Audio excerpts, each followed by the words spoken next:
어머니, 앞으로 우리 집엔 절대 오지 말아주세요. 애기 자꾸 깬다니까요. 그 순간 저는 69년 인생에서 처음으로 숨이 턱 막히는 충격을 느꼈습니다. 손주 얼굴 한번 보려고 반찬 싸들고 찾아간 제게 며느리가 한 말이었습니다. 문은 차갑게 닫혔고 저는 현관 앞에서 멍하니 서 있어야 했죠. 평생 아들만 바라보며 살았습니다. 결혼 자금도 신혼집도 모두 제가 마련해 줬습니다. 그런데 돌아온 건 시댁 방문 스트레스 때문에 힘들었다는 차가운 말 한마디였습니다. 그리고 그 말을 들은 지 한 달 뒤 아들 부부는 자기들이 살던 청담동 아파트가 자기 집이 아니었다는 사실을 세상에서 제일 늦게 알게 됩니다. 현관문 비밀번호가 바뀌었습니다. 부동산에서 전화가 왔습니다. 집 매매 완료되었습니다.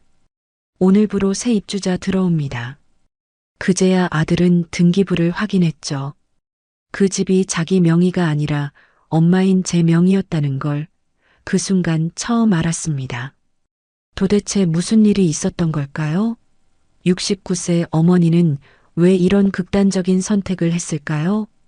저는 69세 김정자입니다. 평생을 살아오면서 가장 큰 충격을 받은 날이 언제였냐고 묻는다면 저는 주저없이 그날을 떠올릴 것입니다. 바로 몇 달 전 아들 부부가 청담동 신축 아파트로 이사했다는 소식을 듣고 찾아갔던 그날 말입니다. 아들 준혁이가 전화로 이사 소식을 전해왔을 때 저는 정말 기뻤습니다. 엄마, 우리 이번에 청담동으로 이사 갔어. 좋은 아파트야.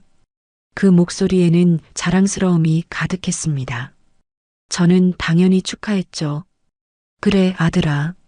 축하한다. 엄마가 곧 반찬 좀 만들어서 갈게. 준혁이 얼굴도 보고 싶고 손주 이름을 부를 때면 저는 항상 가슴이 뭉클했습니다. 이제 겨우 돌이 지난 작은 생명, 제 핏줄을 이어받은 귀한 존재였으니까요. 그날 저는 새벽부터 일어나 반찬을 만들기 시작했습니다. 아들이 좋아하는 김치찌개용 배추김치, 며느리가 맛있다고 했던 깻잎장아찌, 그리고 멸치볶음까지 냉장고에 넣어두면 며칠은 먹을 수 있을 거라고 생각하며 정성껏 만들었습니다. 손주 준혁이를 위해서는 작은 바나나 한 송이와 유기농 과일도 준비했죠. 아이가 좋아할까 싶어서요. 오전 10시쯤 저는 커다란 보냉백에 반찬통들을 가득 담아 지하철을 탔습니다. 청담동까지 가는 길이 멀긴 했지만 손주 얼굴 생각하면 전혀 힘들지 않았습니다. 오히려 설렜죠. 준혁이가 얼마나 컸을까? 이제 걸음마도 제법 하겠네. 엄마 보고 좋아하려나? 그런 생각들로 가득했습니다. 지하철 안에서 저는 다른 승객들을 보며 미소를 지었습니다. 젊은 엄마가 유모차를 끌고 타는 모습을 보면서 우리 며느리도 준혁이 데리고 저렇게 산책 다니겠구나 싶었고 할머니 한 분이 손주로 보이는 아이와 함께 타는 걸 보면서 나도 곧 저렇게 준혁이 손잡고 공원 다닐 수 있겠지 하는 기대감에 들떠 있었습니다. 청담역에 내려 아파트 단지로 걸어가는 길, 저는 주변을 둘러보았습니다. 깨끗한 거리, 잘 정돈된 가로수, 고급스러운 건물들. 역시 좋은 동네네. 우리 아들 부부가 여기서 살다니. 뿌듯한 마음이 들었습니다. 물론 그 집이 제 명이라는 건 그때는 크게 생각하지 않았습니다. 그저 아들 가족이 좋은 환경에서 살고 있다는 것만으로도 충분히 기뻤으니까요. 아파트 단지 입구에 도착했을 때 경비원 아저씨가 친절하게 인사해 주셨습니다. 어디 가세요? 아, 네. 아들 집에 가려고요. 1002호요. 아, 네. 들어가세요. 그렇게 저는 아파트 단지 안으로 들어갔습니다. 잘 꾸며진 조경, 어린이 놀이터, 주민 휴게 공간까지. 여기서 준혁이가 크겠구나. 좋은 환경이네.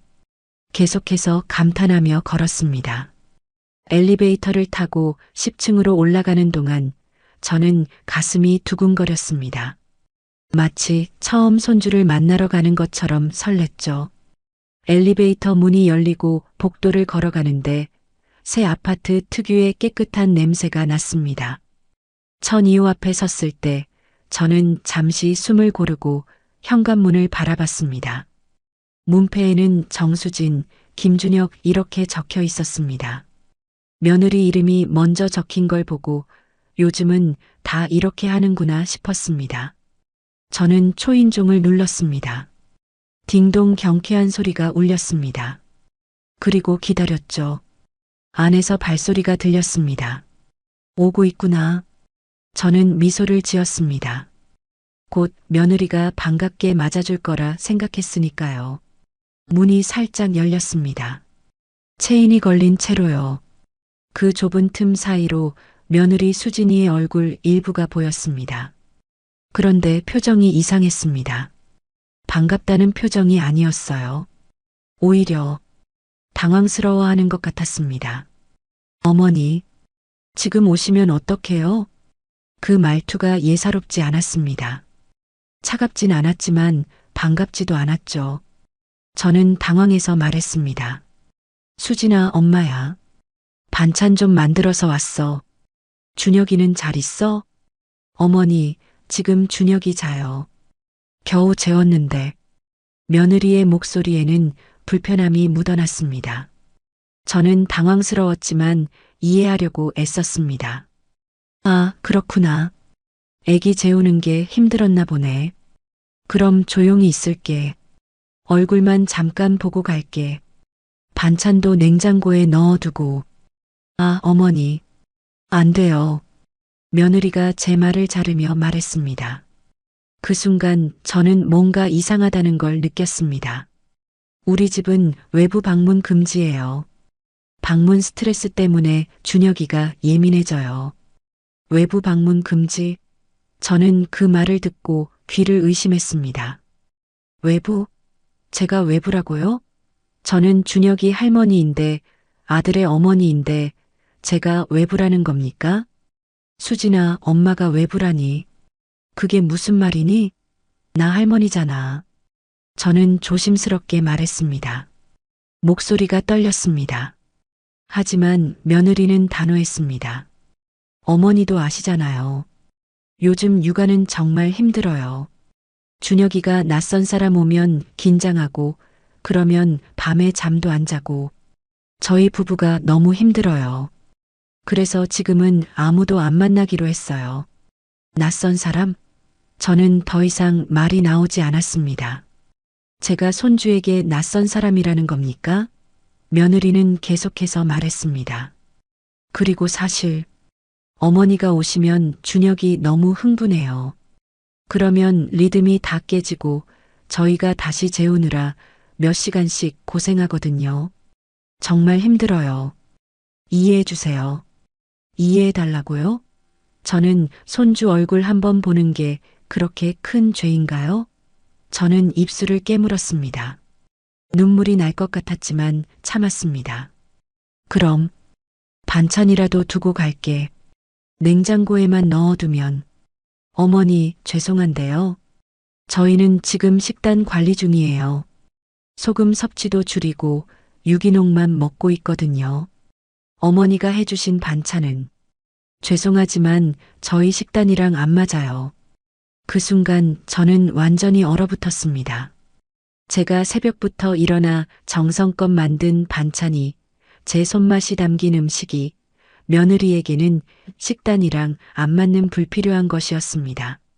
수진아, 제가 무슨 말을 하려고 했는지 기억도 나지 않습니다. 그냥 며느리의 이름을 불렀을 뿐이죠. 하지만 며느리는 더 이상 들으려 하지 않았습니다. 어머니, 정말 죄송해요. 다음에 저희가 여유 있을 때 연락드릴게요. 그때 봬요. 그리고 찰컥하는 소리와 함께 문이 완전히 닫혔습니다. 체인도 문도 모든 게 닫혔습니다. 저는 닫힌 문 앞에서 멍하니 서 있었습니다. 손에는 무거운 보냉백이 들려 있었고 가슴은 더 무거웠습니다. 복도는 조용했습니다. 너무 조용했죠. 새 아파트의 깨끗한 복도, 은은한 조명, 그리고 닫힌 문. 저는 그 앞에서 얼마나 서 있었는지 모르겠습니다. 1분이었을까요? 5분이었을까요? 아니면 더 오래였을까요? 안에서 아기 울음소리가 들렸습니다. 준혁이가 깬 것 같았습니다. 며느리의 다급한 목소리가 희미하게 들렸습니다. 준혁아, 괜찮아. 엄마 여기 있어. 그리고 아들의 목소리도 들렸습니다. 여보, 뭐야? 누가 왔었어? 아무것도 아니야. 그냥 아무것도 아니라고요? 저는 아무것도 아닌 존재였습니까? 저는 천천히 몸을 돌렸습니다. 엘리베이터로 걸어가는 발걸음이 무거웠습니다. 손에 든 보냉백이 천근만근처럼 느껴졌죠. 엘리베이터 버튼을 누르고 기다리는 동안 저는 벽에 기댔습니다. 다리에 힘이 없었습니다. 딩소리와 함께 엘리베이터가 도착했습니다. 문이 열리고 저는 안으로 들어갔습니다. 거울에 비친 제 모습이 보였습니다. 69세 할머니. 새벽부터 일어나 반찬 만들고 무거운 가방 들고 먼 길 와서 문전박대 당한 할머니. 그 모습이 너무 초라해 보여 저는 고개를 돌렸습니다. 1층에 도착해 밖으로 나왔습니다. 햇살이 따스했지만 저는 춥게 느껴졌습니다. 벤치가 보여 그곳에 앉았습니다.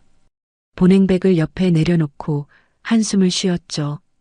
주변을 보니 어린 엄마들이 유모차를 끌고 산책하고 있었습니다.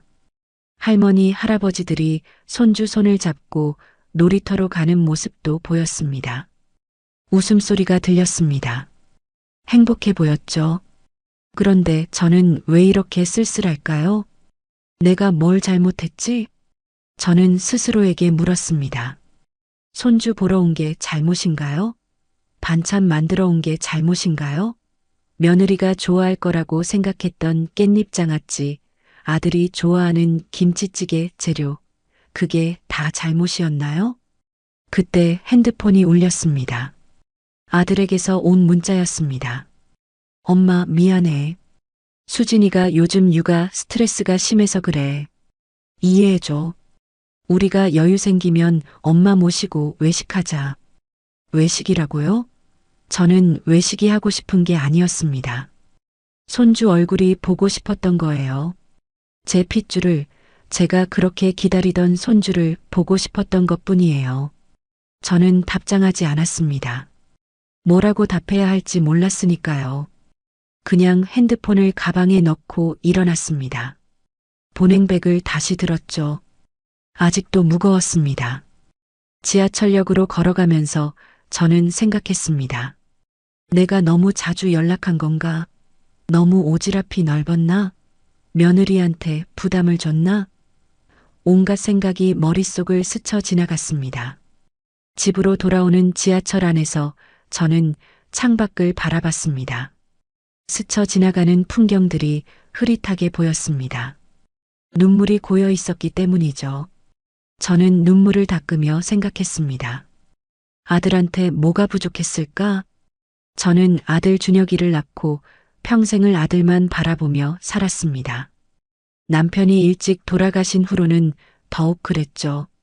아들 하나 잘 키우는 게 제 인생의 목표였습니다. 좋은 대학 보내려고 밤늦게까지 일했고 결혼 자금 마련하려고 아껴 썼습니다. 신혼집도 제 명의로 사줬죠. 아들이 행복하면 저도 행복할 거라고 믿었습니다. 그런데 지금 제가 받은 건 뭡니까? 문전박대, 외부 취급, 낯선 사람 취급.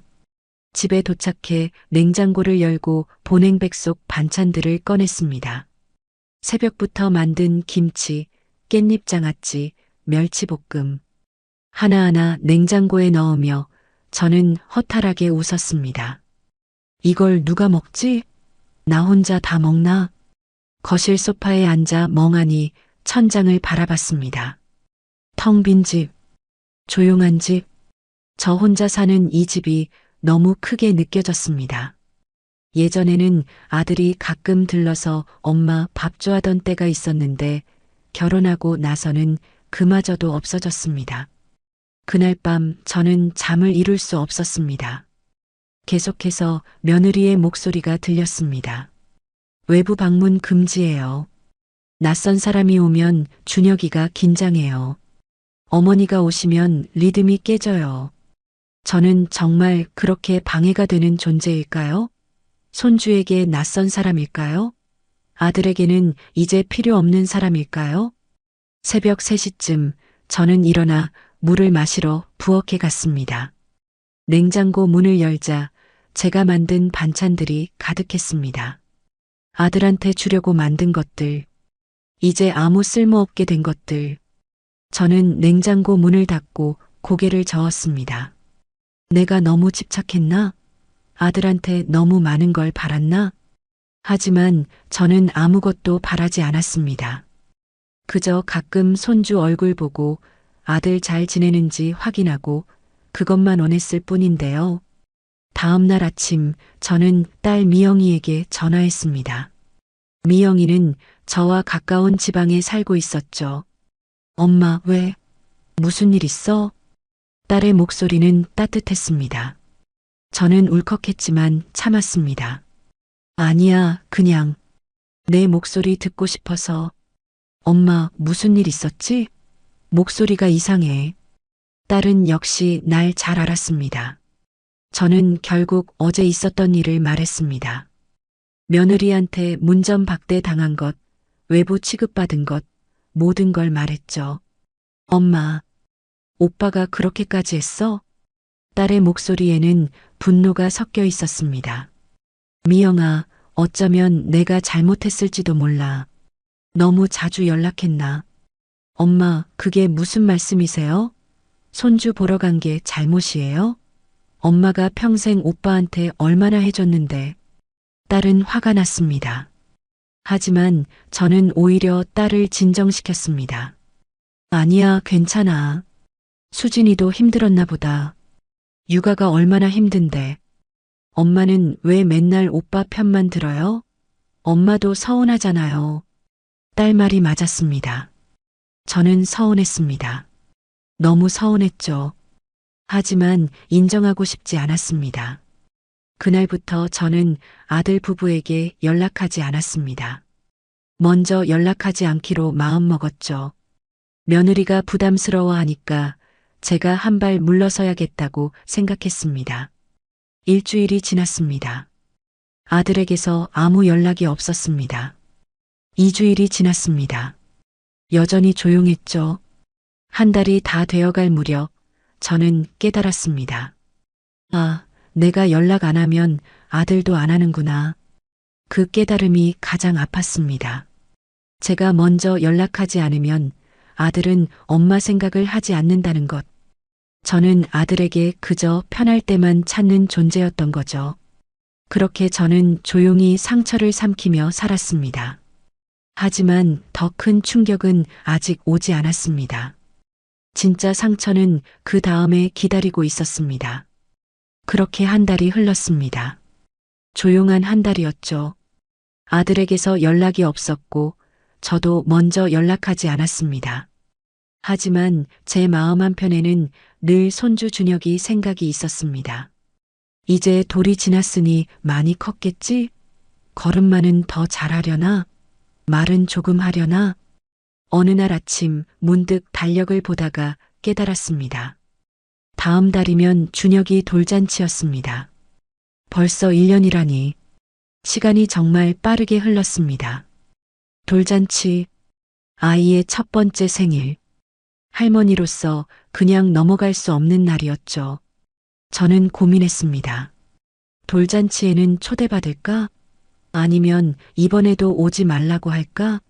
한 달 전 일이 떠올라 가슴이 아팠지만 그래도 손주 돌잔치인데 포기할 수 없었습니다. 며칠을 고민하다가 저는 용기를 냈습니다. 아들에게 전화를 걸기로 했죠. 손이 떨렸습니다. 번호를 누르면서도 받을까? 하는 불안감이 엄습했습니다. 신호음이 울렸습니다. 한 번, 두 번, 세 번. 안 받나? 싶은 순간 전화가 연결됐습니다. 여보세요? 그런데 목소리가 아들이 아니었습니다. 며느리 수진이었죠. 저는 당황했지만 침착하게 말했습니다. 수진아, 엄마야. 준혁이는? 아니, 아들 바꿔줄 수 있니? 어머니, 준혁이 지금 회사에요. 무슨 일이세요? 며느리의 목소리는 여전히 차가웠습니다. 다정함이라곤 찾아볼 수 없었죠. 저는 숨을 한 번 크게 들이쉬고 말했습니다. 아, 그래. 사실, 다음 달이 준혁이 돌이잖니. 엄마가 작은 선물이라도 준비하고 싶어서, 뭐가 필요할까 싶어서 전화했어. 잠시 침묵이 흘렀습니다. 며느리가 뭔가 생각하는 것 같았어요. 그리고 그녀가 말했습니다. 어머니, 그 한마디에서 저는 뭔가 좋지 않은 말이 나올 거라는 걸 직감했습니다. 목소리 톤이 심각했거든요. 네, 수진아. 말해봐. 사실, 제가 할 말이 있어요. 저는 긴장했습니다. 심장이 빠르게 뛰었죠. 저희 결혼하고 나서요. 솔직히 말씀드리면 좀 힘들었어요. 힘들었다니. 무슨 말이니? 시댁 방문 스트레스요. 시댁 방문 스트레스. 그 단어가 귓전을 때렸습니다. 저는 전화기를 꽉 쥐었습니다. 수진아, 그게 무슨... 어머니 아시잖아요. 결혼 초부터 어머니가 너무 자주 오셨어요. 일주일에 한 번씩, 때로는 두 번씩, 매번 반찬 들고 오시고 집안일 이것저것 체크하시고 며느리는 평소에 참았던 말들을 쏟아내기 시작했습니다. 저는 말없이 들었습니다. 아니, 들을 수밖에 없었습니다. 처음에는 괜찮았어요. 고마웠죠. 어머니가 반찬도 해주시고 신경 써주시는 게. 근데 점점 부담스러워졌어요. 제가 집을 조금만 어질러놔도 어머니가 정리하시면서 이렇게 살면 어떡하니 하시고, 제가 요리하면 이건 이렇게 하는 게 아니야 하시고, 저는 그런 적이 있었나 기억을 더듬었습니다. 분명 좋은 의도였습니다.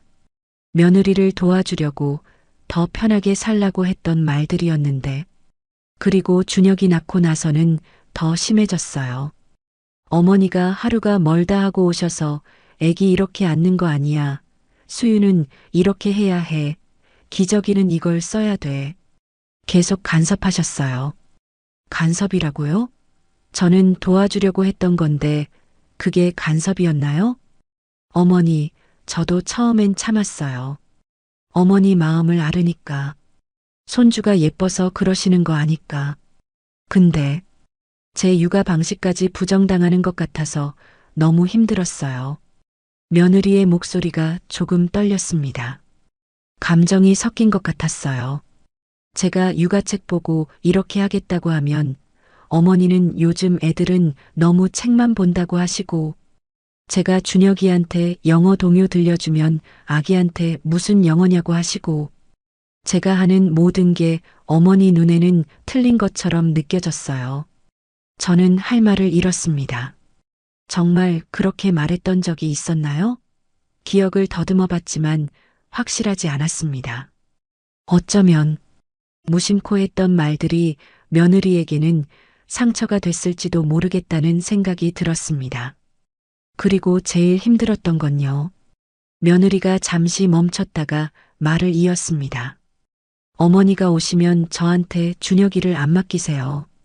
제가 엄마인데 제품에 있어야 할 아기를 어머니가 계속 안고 계시니까. 저는 옆에서 구경만 했어요. 제 아기인데 말이에요. 그 말을 듣고 저는 뭐라 반박할 수가 없었습니다. 손주가 너무 예뻐서 조금이라도 더 안고 싶어서 그랬던 건데, 며느리 입장에서는 그렇게 느껴졌을 수도 있겠다는 생각이 들었습니다. 수진아, 엄마가 몰랐어. 내가 그렇게 힘들어 했는지. 어머니, 저도 말씀드리고 싶었어요. 근데 시어머니한테 어떻게 그런 말을 해요. 그래서 계속 참았죠. 준혁이한테 말했어요. 남편한테라도 토로하고 싶어서. 그래서 준혁이는 뭐래? 저는 조심스럽게 물었습니다. 제 아들이 뭐라고 했는지 궁금했거든요. 처음에는 엄마가 그럴 리 없다고 했어요. 엄마는 좋은 의도로 하시는 거다라고. 근데 제가 계속 힘들다고 하니까 결국 준혁이도 인정했어요. 어머니가 좀 과하다고. 제 아들이 그렇게 말했다고요? 저는 가슴이 무너지는 것 같았습니다. 그래서 저희 부부 상담까지 받았어요. 부부 상담? 네. 시댁 스트레스 때문에 부부 싸움이 너무 잦아졌거든요. 상담 선생님이 그러시더라고요. 경계를 명확히 해야 한다고. 저희 부부만의 공간이 필요하다고. 저는 전화기를 든 손이 떨렸습니다. 제 때문에 아들 부부가 상담까지 받았다니. 그래서 결정했어요. 어머니한테 솔직하게 말씀드리기로. 며느리는 잠시 숨을 고르고 말했습니다. 어머니, 앞으로 저희 집에 오지 말아주세요. 그 말이 마지막 일격이었습니다. 저는 눈앞이 캄캄해졌습니다. 수진아, 그게 무슨, 저희도 이 결정을 하기까지 정말 고민 많이 했어요. 근데 저희 가정을 지키려면 이렇게 해야 할 것 같아요. 어머니를 미워해서가 아니에요. 그냥 저희 부부가 숨 쉴 공간이 필요해요. 숨 쉴 공간? 제가 그렇게 숨 막히게 했나요? 명절이나 특별한 날에는 뵐게요. 근데 평소에는 저희끼리 지내고 싶어요. 이해해 주세요. 이해해달라. 또 그 말이었습니다. 한 달 전 문전박대 당했을 때도 지금도 계속 이해해달라고만 하는군요. 돌잔치는요? 준혁이 돌잔치에는 제가 간신히 물었습니다. 그게 제일 궁금했거든요. 돌잔치는 조촐하게 저희 부부랑 친정 식구들만 할 거예요. 어머니는 죄송하지만 빼려고요. 그 순간 저는 완전히 얼어붙었습니다. 손주 돌잔치에 할머니를 안 부른다고요? 수진아, 그건 너무 심한 거 아니니?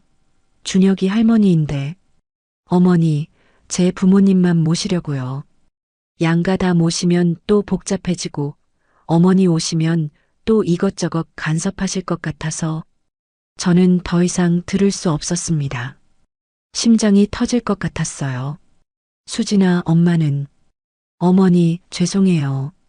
근데 이게 저희 결정이에요. 준혁이도 동의했고요. 준혁이가 그렇게 말했니? 네. 남편도 제 편이에요. 어머니한테는 미안하지만 저희 가정이 우선이래요. 저는 입술을 깨물었습니다. 눈물이 나려고 했지만 참았습니다. 며느리 앞에서 울고 싶지 않았으니까요. 알았어. 저는 겨우 그 말만 했습니다. 더 이상 무슨 말을 해야 할지 몰랐습니다. 이해해 주셔서 감사해요, 어머니. 저희도 이 결정이 쉽지 않았어요. 응, 그럼 끊을게요. 준혁이 오면 전화하셨다고 전할게요. 아니, 괜찮아. 안 그래도 돼. 네, 어머니. 더 이상 할 말 없어. 끊을게. 저는 전화를 끊었습니다. 아니, 사실 던졌다고 해야 할까요? 소파에 던진 전화기가 튕겨나갔지만 신경 쓰지 않았습니다. 저는 그 자리에 주저앉았습니다. 거실 바닥에 주저앉아 하염없이 천장을 바라봤습니다. 눈물이 흘렀습니다. 참으려고 했지만 참을 수가 없었어요. 내가 뭘 잘못했지? 손주가 예뻐서 아들이 걱정돼서 그랬을 뿐인데 그게 그렇게 큰 죄인가? 저는 평생을 아들을 위해 살았습니다. 남편이 일찍 돌아가신 후 아들 하나 잘 키우는 게 제 인생의 전부였어요.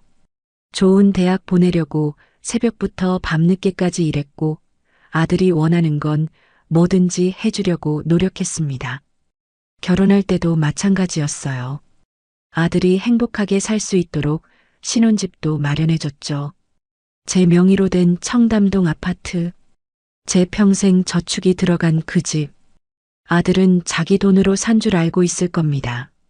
제가 그렇게 만들었으니까요. 아들 자존심 상할까봐 조용히 제 명의로 해뒀죠. 그리고 며느리에게도 잘해주려고 노력했어요. 딸처럼 예뻐했습니다. 명절 때마다 용돈도 주고 생일이면 선물도 챙기고 좋은 시어머니가 되려고 정말 노력했는데 결과는 이겁니까?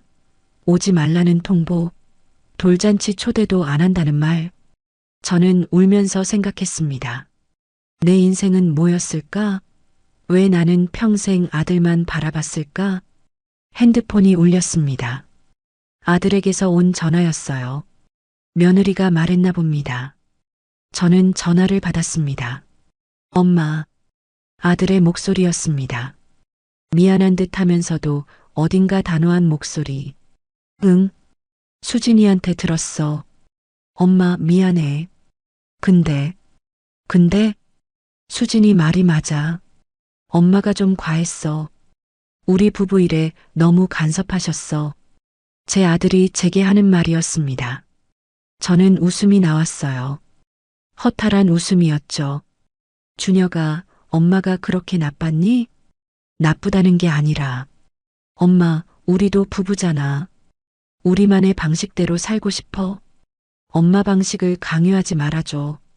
강요라고요? 저는 강요한 적이 없는데. 엄마는 그냥 도와주려고 했던 거야. 알아, 엄마.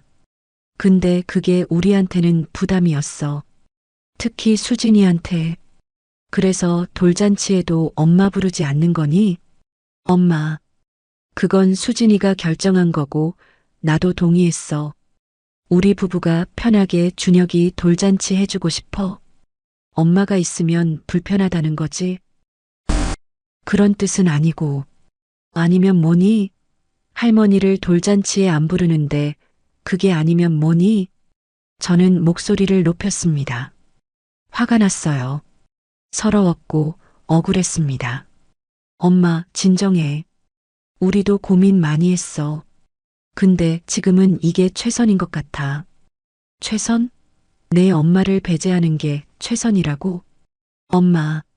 알았어, 준혁아. 엄마는 이제 안 갈게. 돌잔치든 뭐든 부르지 마. 엄마도 안 갈 거니까. 엄마, 왜 이래? 우리가 미워서 그러는 거 아니라니까. 미워서가 아니면 뭐니? 준혁아, 엄마가 너한테 뭘 잘못했니? 너 키우느라 얼마나 고생했는데. 좋은 대학 보내려고, 결혼 자금 마련하려고 얼마나 고생했는데. 엄마, 그건 알아. 고마워. 근데 그것 때문에 우리가 평생 엄마 말 들어야 하는 건 아니잖아. 그 말이 마지막 일격이었습니다. 저는 더 이상 할 말이 없었어요. 알았어. 엄마 이제 안 갈게. 신경 꺼. 엄마 없이 행복하게 살아. 엄마. 저는 전화를 끊었습니다. 그리고 소파에 주저앉아 한참을 울었습니다. 69년 인생에서 가장 서럽게 운 날이었습니다. 그날 저녁 딸 미영이가 전화했습니다. 엄마, 괜찮아? 딸은 제 상태를 단번에 알아챘습니다. 응, 괜찮아. 엄마 목소리 들으니까 안 괜찮은데? 무슨 일 있었어? 저는 딸에게 오늘 있었던 일을 모두 말했습니다. 며느리와의 통화, 아들과의 대화, 모든 것을. 오빠가 미쳤나 봐. 어떻게 엄마한테 그럴 수가 있어? 돌잔치에도 안 부른다고? 그게 말이 돼? 딸은 분노했습니다. 저보다 더 화가 난 것 같았어요. 미영아, 어쩌면 엄마가 정말 과했을지도 몰라. 며느리 말 들어보니까 엄마, 왜 또 오빠 편 들어?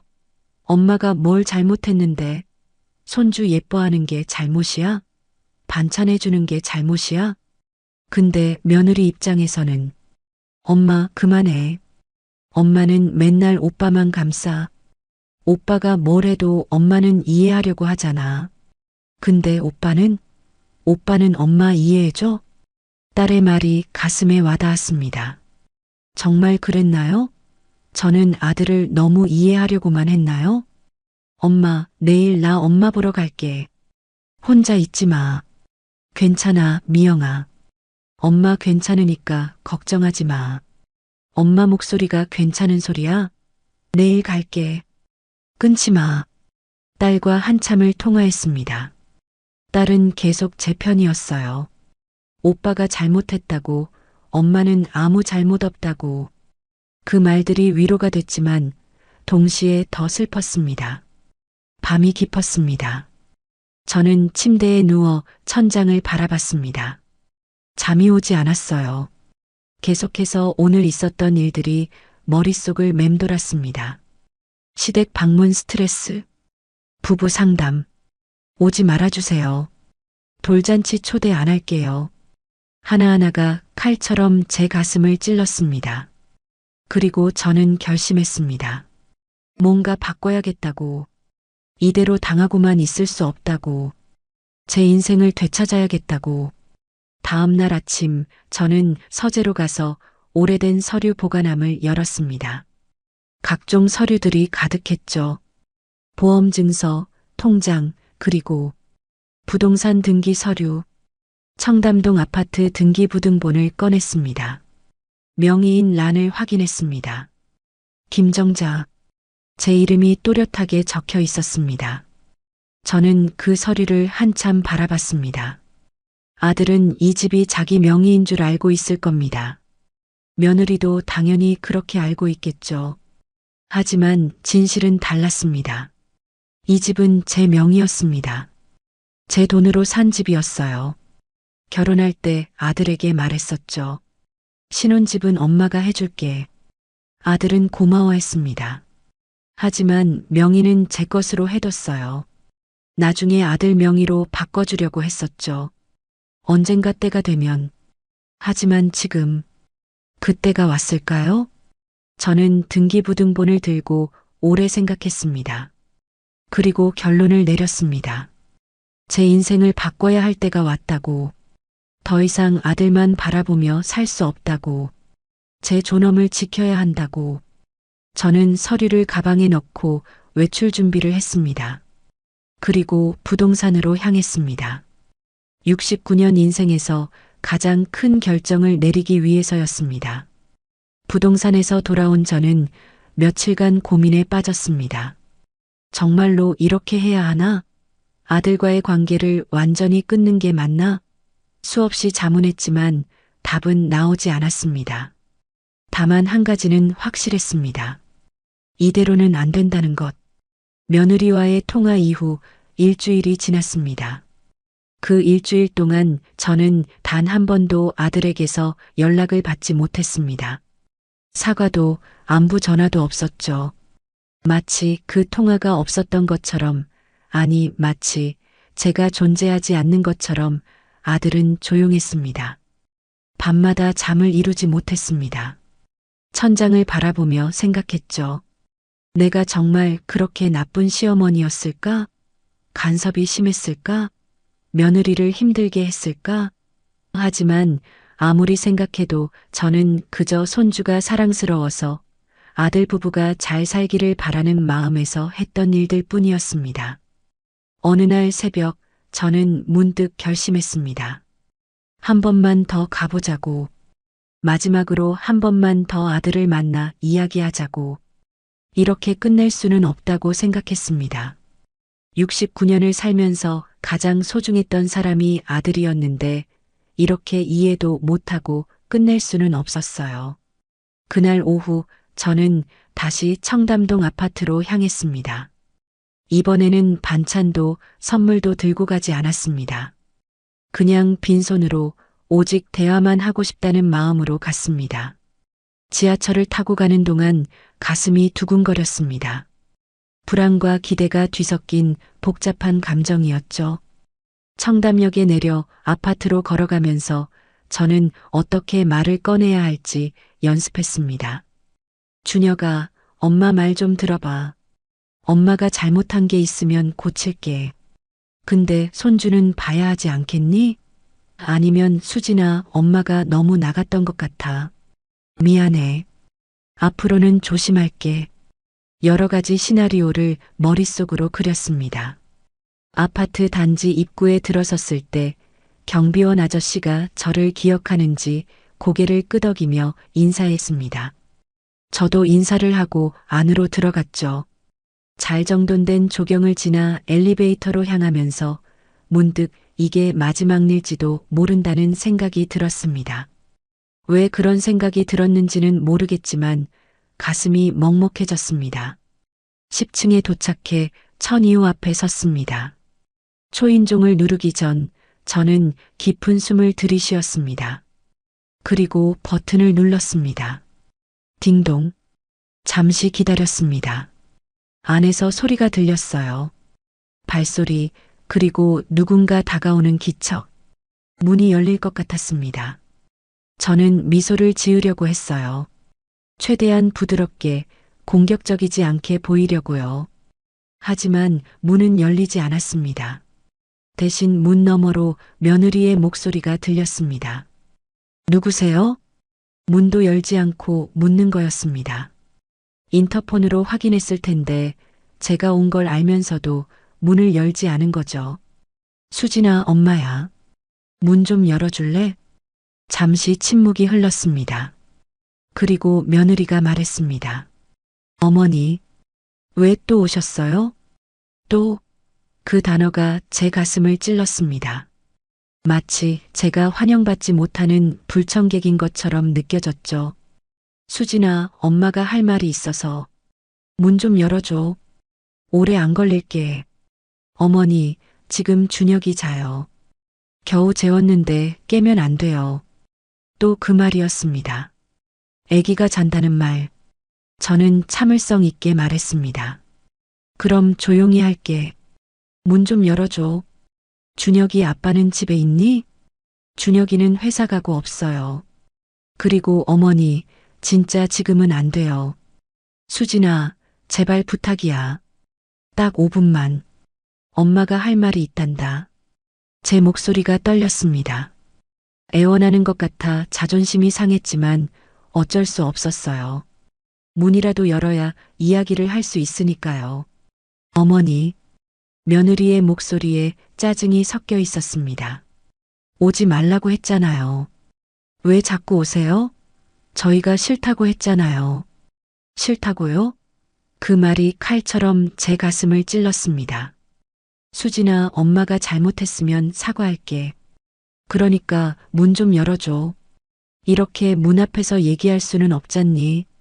어머니, 사과받고 싶은 것도 아니에요.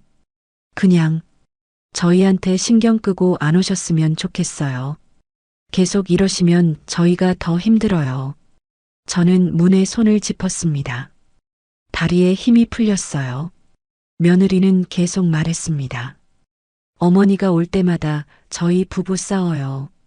준혁이가 어머니 편 들면 제가 화나고 제 편 들면 어머니한테 미안하고 이런 상황 자체가 싫어요. 그러니까 제발 오지 말아주세요. 수진아, 엄마가 그렇게 나쁜 사람이니? 제 목소리가 갈라졌습니다. 눈물이 나올 것 같았지만 참았어요. 나쁜 게 아니라 어머니, 저희한테 어머니는 부담이에요. 솔직히 말씀드릴게요. 어머니 보면 숨이 막혀요. 어머니 목소리만 들어도 긴장돼요. 뭘 또 지적하실까, 뭘 또 간섭하실까 두려워요. 며느리는 숨을 한번 크게 쉬고 말을 이었습니다. 저도 이런 말하기 싫어요. 근데 어머니가 계속 오시니까 할 수밖에 없잖아요. 저희 부부만의 공간이에요, 여기는. 우리 집이라고요. 그때였습니다. 뒤에서 아들 목소리가 들렸습니다. 여보, 누구야? 엄마야? 아들이 회사에 간 게 아니었나 봅니다. 집에 있었던 거죠. 저는 목소리를 높였습니다. 준혁아, 엄마야, 문 좀 열어줘. 잠시 안에서 소곤거리는 소리가 들렸습니다.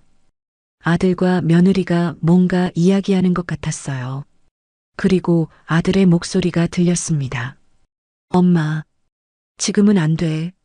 수진이 말대로 나중에 봐. 제 아들이 하는 말이었습니다. 문도 열어주지 않고 나중에 보자고 하는 거였습니다. 준혁아, 엄마야.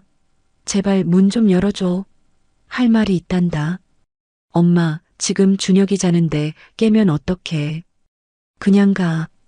다음에 연락할게. 저는 문을 두드렸습니다. 아니, 거의 두들겼다고 해야겠네요. 준혁아, 김준혁? 문 열어. 엄마가 누군데 이렇게 대하니? 안에서 아기 울음소리가 들렸습니다. 준혁이가 깬 것 같았어요. 그러자 며느리의 목소리가 날카로워졌습니다. 봐요. 그러니까 오지 말라고 했잖아요. 준혁이 깼잖아요. 어머니가 깨운 거잖아. 왜 자꾸 오세요? 정말 이제 지겹다고요. 며느리가 소리쳤습니다. 저는 그 자리에 얼어붙었어요. 지겹다고요? 시어머니가 지겹다고요? 아들의 목소리가 다시 들렸습니다. 이번에는 더 단호했습니다.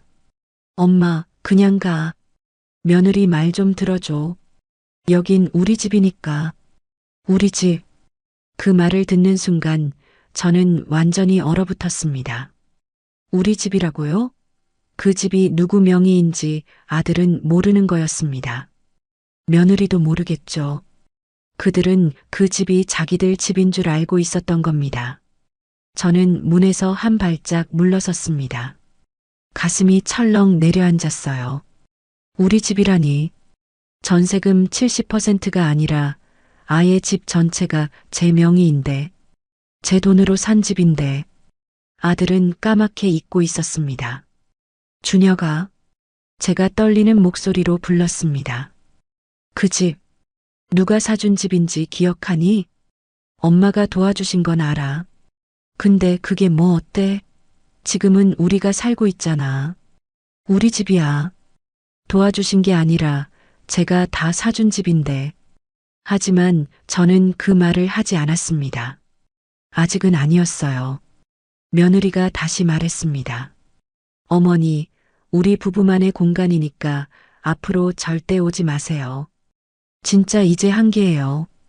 어머니 때문에 저희가 부부 상담까지 받았어요. 상담사 선생님도 그러시더라고요. 경계를 확실히 해야 한다고. 시댁과 거리를 둬야 한다고. 부부 상담.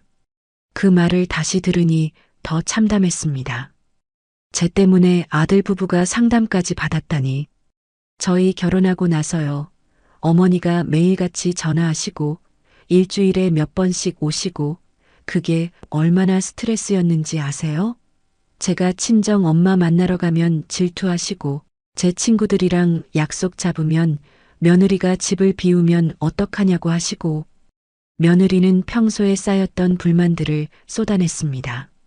제가 직장 다닌다고 하면 아기 낳으면 어떡하려고라고 하시고 임신했을 때는 태교 이렇게 하면 안 된다 저렇게 하면 안 된다 간섭하시고 애 낳고 나서는 더 심했어요.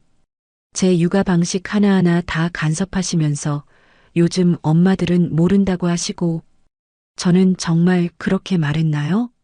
기억이 잘 나지 않았습니다. 어쩌면 좋은 의도로 했던 말들이 며느리에게는 그렇게 들렸을지도 모르겠습니다. 그리고 어머니, 솔직히 말씀드릴게요. 며느리의 목소리가 더 차갑게 변했습니다. 어머니가 준혁이 안고 계실 때 저한테는 안 주시잖아요. 제가 안을게요 하면 괜찮아. 할머니가 안을게 하시면서 안 주시잖아요. 저 엄마예요. 제 아기인데 제가 안아야 하는 거 아니에요? 수진아, 그건. 그리고 제가 밥 먹고 있으면 그렇게 먹으면 애한테 안 좋다고 하시고 제가 커피 마시면 수유 중에 카페인 먹으면 안 된다고 하시고 제 인생인데 제가 뭘 먹든 상관없잖아요. 며느리의 목소리가 점점 높아졌습니다. 아기 울음소리도 더 커졌어요.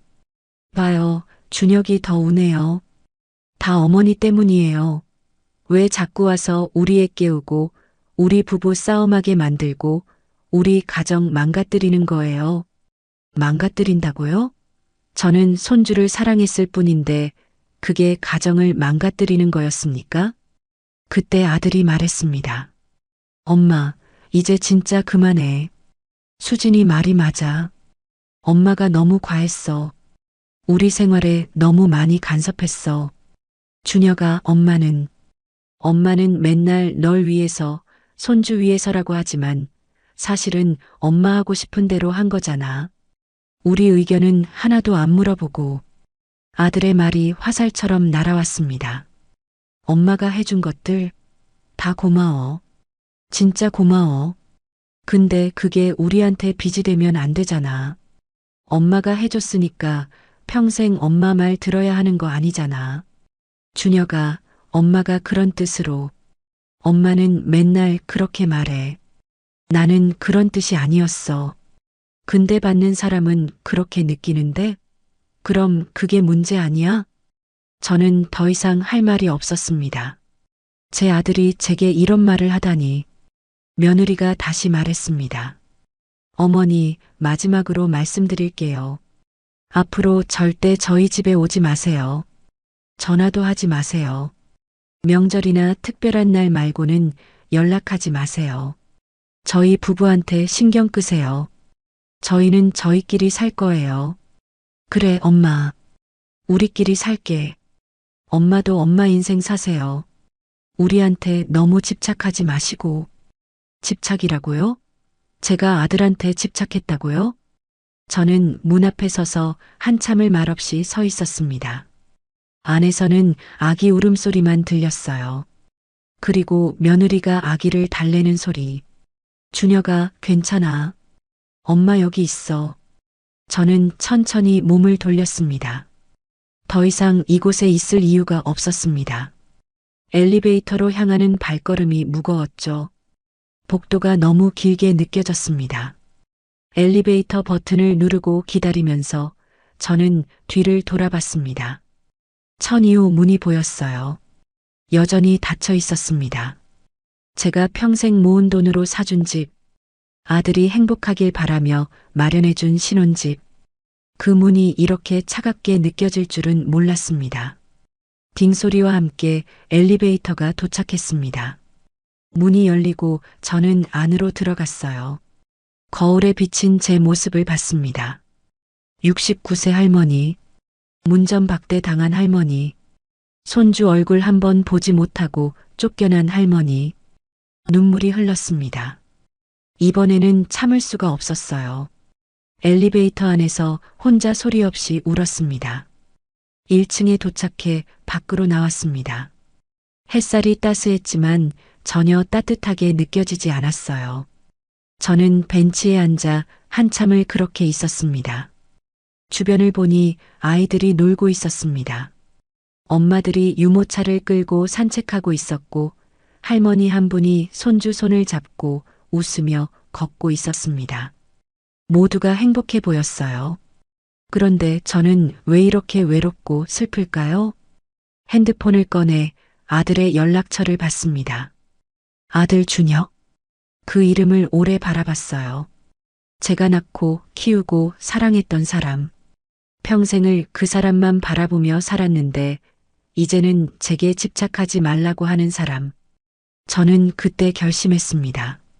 확실하게, 완전하게. 더 이상은 안 되겠다고. 제 존엄을 지켜야겠다고. 아들이 저를 이렇게 대한다면 저도 더 이상 참고 있을 이유가 없다고. 집으로 돌아오는 길, 저는 부동산에 들렀습니다. 며칠 전 방문했던 그 부동산이었죠. 안녕하세요, 사장님. 아, 어머님. 그때 오셨던 분이시죠? 청담동 아파트 매물건으로. 네, 맞아요. 그거 지금 바로 진행하고 싶어요. 지금요? 확실하신 거죠? 사장님이 놀란 듯 물었습니다. 저는 고개를 끄덕였습니다.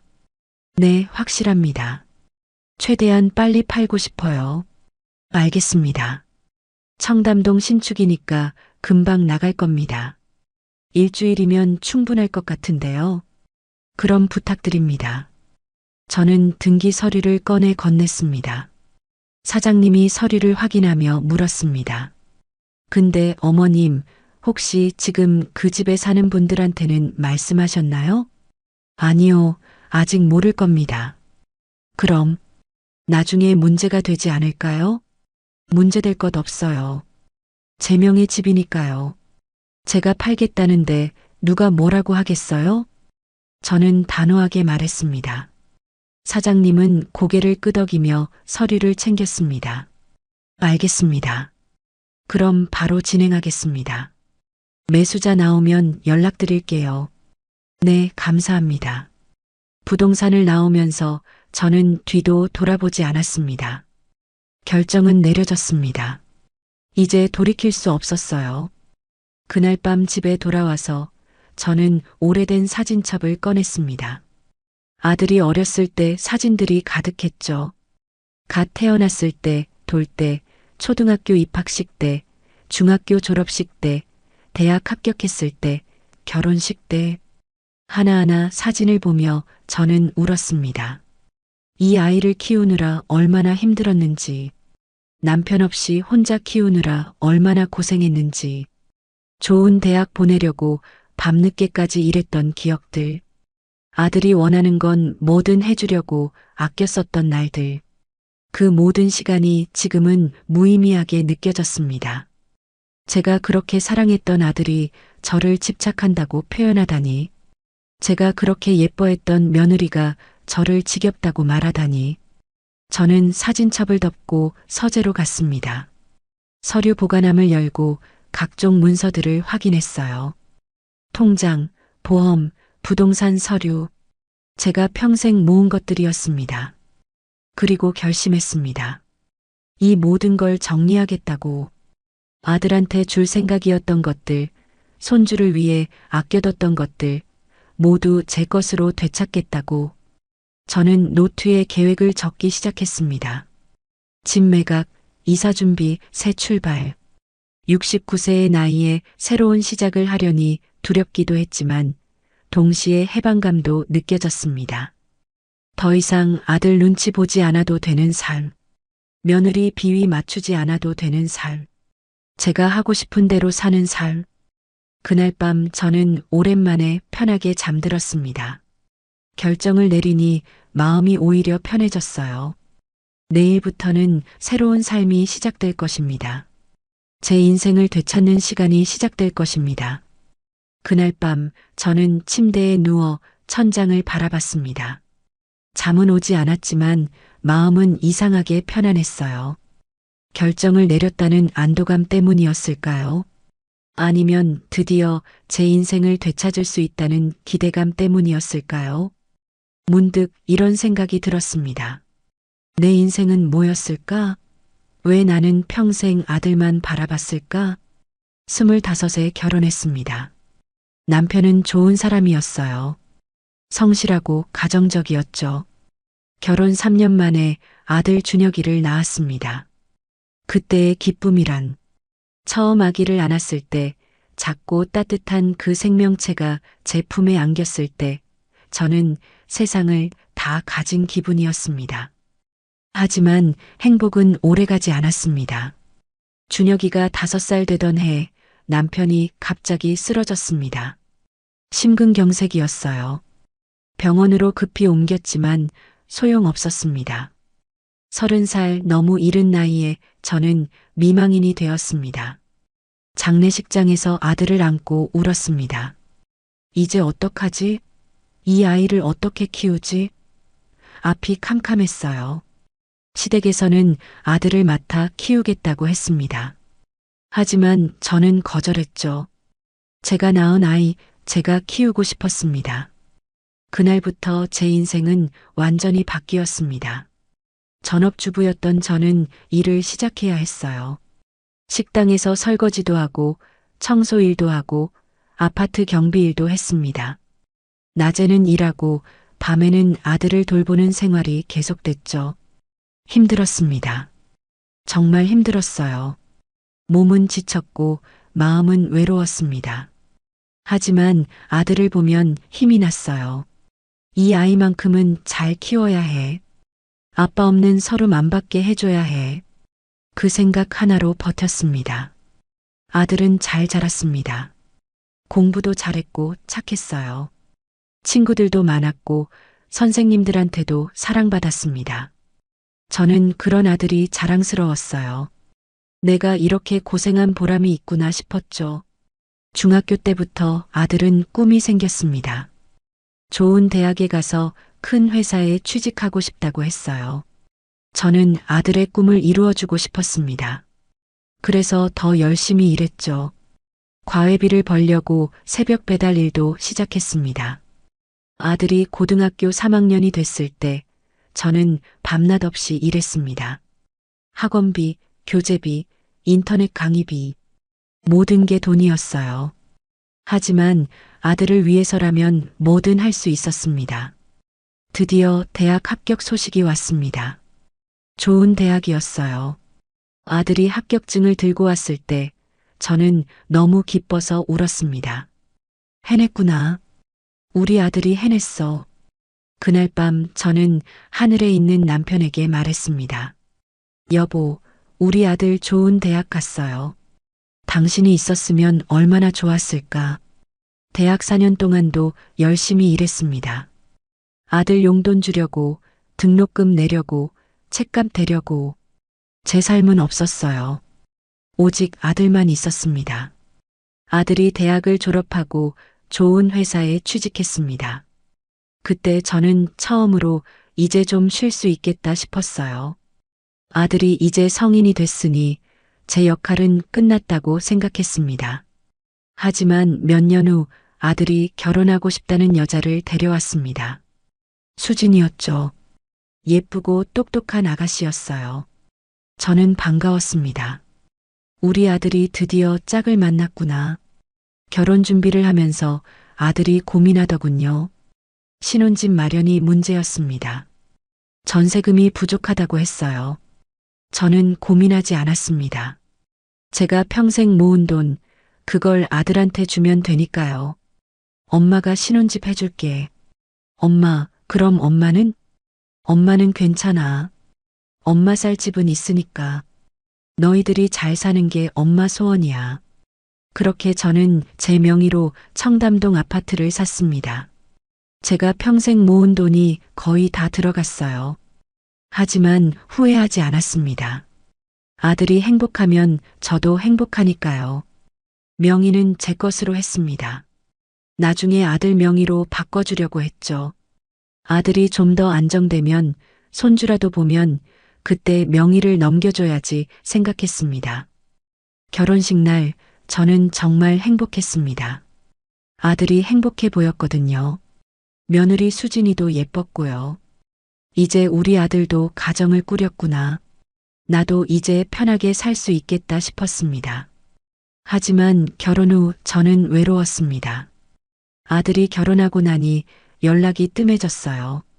예전에는 일주일에 한두 번씩 들렀는데 결혼 후에는 한 달에 한 번도 안 왔습니다. 저는 이해하려고 했어요. 신혼인데 당연하지. 아내가 있는데 엄마한테만 올 수 없지. 하지만 마음 한편은 서운했습니다. 그래서 제가 먼저 찾아가기 시작했습니다. 일주일에 한 번씩, 때로는 더 자주. 반찬을 만들어 들고 가고 청소도 해주고 빨래도 해줬어요. 며느리가 직장 다니느라 바쁘니까 제가 도와줘야 한다고 생각했습니다. 처음에는 며느리도 고마워하는 것 같았어요. 어머니, 감사합니다 하면서 받았으니까요. 저는 기분이 좋았습니다. 역시 좋은 며느리야. 내가 예쁘게 봤어. 며느리가 임신했다는 소식을 들었을 때 저는 너무 기뻤습니다. 드디어 손주를 보게 되는 거였으니까요. 평생의 꿈이었어요. 손주 안고 놀이터 가고 맛있는 것 사주고 그림책 읽어주는 상상을 했습니다. 임신 기간 동안 저는 더 자주 찾아갔습니다. 며느리가 힘들까봐 집안일을 도와주려고요. 태교에 좋은 음식도 만들어 갖다 줬습니다. 며느리는 고맙다고 했지만 이제 와서 생각해보니 그때도 표정이 별로 안 좋았던 것 같아요. 손주 준혁이가 태어났습니다. 산후조리원에 갔을 때, 처음 준혁이를 안았을 때, 저는 눈물이 났습니다. 너무 작고 예뻤어요. 이 아이가 우리 아들의 아들이구나. 우리 준혁이의 아들이구나. 가슴이 벅찼습니다. 저는 매일같이 산후조리원에 갔습니다. 며느리 옆에 앉아 손주를 봤죠. 안아보고 싶었지만 참았어요. 며느리가 싫어할까봐. 하지만 며느리가 피곤해 보이면 제가 대신 안아줬습니다. 며느리는 그때 뭐라고 하지 않았어요. 산후조리원에서 나온 후 저는 더 자주 집에 갔습니다. 신생아 돌보는 게 힘들 테니 도와줘야 한다고 생각했어요. 청소, 빨래, 설거지, 밥 해주기. 뭐든 했습니다. 하지만 며느리의 표정은 점점 어두워졌습니다. 저는 왜 그런지 몰랐어요. 제가 도와주는데 왜 안 좋아하는지 나중에야 알았습니다. 며느리는 제 도움이 아니라 간섭으로 느꼈던 거죠. 준혁이가 크면서 저는 더 자주 갔습니다. 손주가 너무 보고 싶었거든요. 하루라도 안 보면 보고 싶었어요. 그래서 이틀에 한 번씩, 때로는 매일 갔습니다. 며느리는 점점 말이 없어졌습니다.